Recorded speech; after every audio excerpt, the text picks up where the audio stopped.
아침 단상 327호 정옥성 목사. 어느 날 테레사 수녀는 한 노인의 집을 방문했습니다. 그러나 그곳은 집이라기보다 움막이라고 해야 좋을 그런 형편없는 곳이었습니다.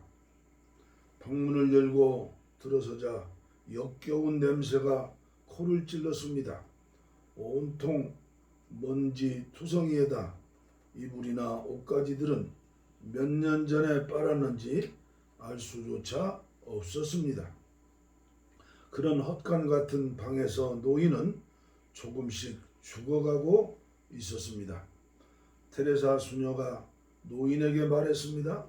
제가 방을 치워드리죠. 노인은 대답도 하지 않은 채 멀뚱히 바라만 보고 있었습니다. 테레사 수녀는 당장 일을 시작했습니다.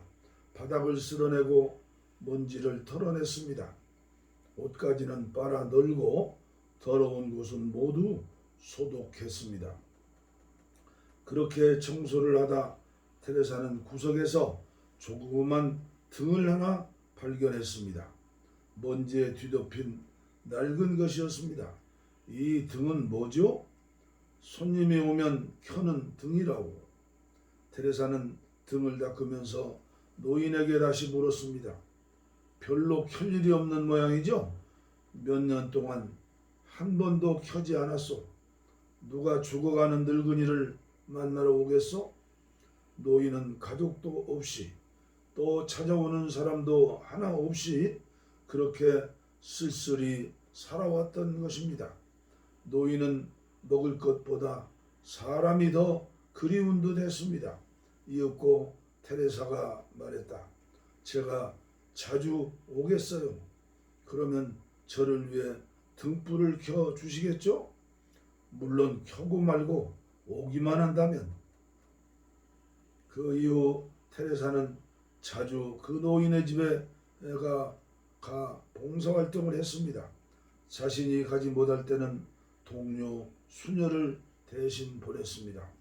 이제 노인의 방엔 거의 매일 등불이 켜져 있었습니다. 노인은 더 이상 쓸쓸하지 않았습니다. 늘 찾아와 집안일도 해주고 이야기도 해주는 테레사 수녀와 동료 수녀들이 너무도 고마웠습니다. 그로부터 2년 후 노인은 편안히 죽었습니다. 노인은 죽으면서 마침 곁에 있던 어떤 수녀에게 이렇게 말했습니다. 테레사 수녀에게 전해주시구려. 테레사 수녀는 내 인생에 등불을 켜준 사람이라고. 누군가의 등불을 되어준다는 것, 이보다 아름답고 고귀한 삶이 있을까요? 참으로 의미 있는 일 아니겠습니까? 다른 일을 행복하게 하는 것은 향수를 뿌리는 것과 같다고 합니다. 왜냐하면 뿌릴 때 자신에게도 몇 방울은 튀기 때문입니다. 내가 행복하기 위해서는 다른 이도 행복해야 합니다. 다른 이와 상관이 없이 나만의 행복이란 존재하지 않기 때문입니다. 이 세상의 원리는 강자가 약자를 지배합니다. 그래서 사람들은 힘과 권력을 갖기 위해 수단과 방법을 가리지 않았습니다. 상대방의 약점은 공격할 만한 빌미를 찾습니다.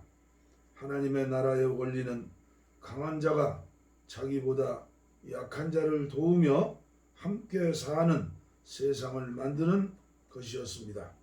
약점을 들추어 내어 비난하는 것이 아니라 서로 약점을 담당하며 가리워주는 것입니다. 상대의 약점을 담당하며 섬기는 것이 나의 삶을 풍요하게 하는 것이며 동시에 내가 속한 공동체를 한층 더 아름답게 만들어 나가는 것입니다. 미국의 이민간 교포 아들이 열심히 공부해서 미국의 유명한 대학교에 시험을 보아서 전체 수석의 결과를 얻었답니다. 그러나 면접 시간에 면접을 하고 난 이후에 그는 그 명문학교에 입학을 할 수 없게 되었습니다. 학교에서 탈락시켰습니다. 이유는 그 학생이 중고등학교 6년 동안 아무도 도와준 적이 없다는 것이었습니다. 그 학생은 면접 때 공부하느라고 그럴 여유가 없습니다. 라고 이야기했지만 면접 교수는 우리 학교는 자네 같은 사람을 필요로 하지 않는다면서 탈락시켜 버렸다는 것입니다. 공부만 해서 무엇을 할 것이냐는 것입니다.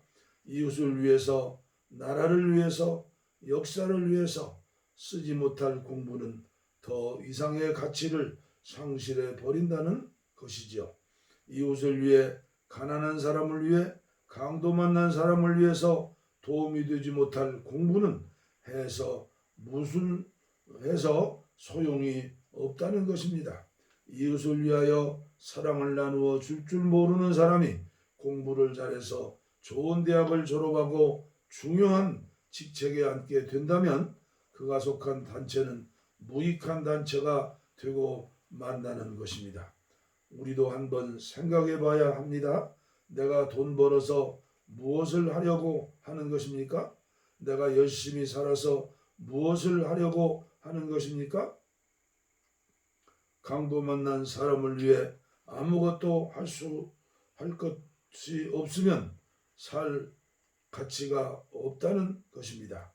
가치가 없는 삶은 우리가 살 필요가 없다는 아주 가혹한 질책입니다.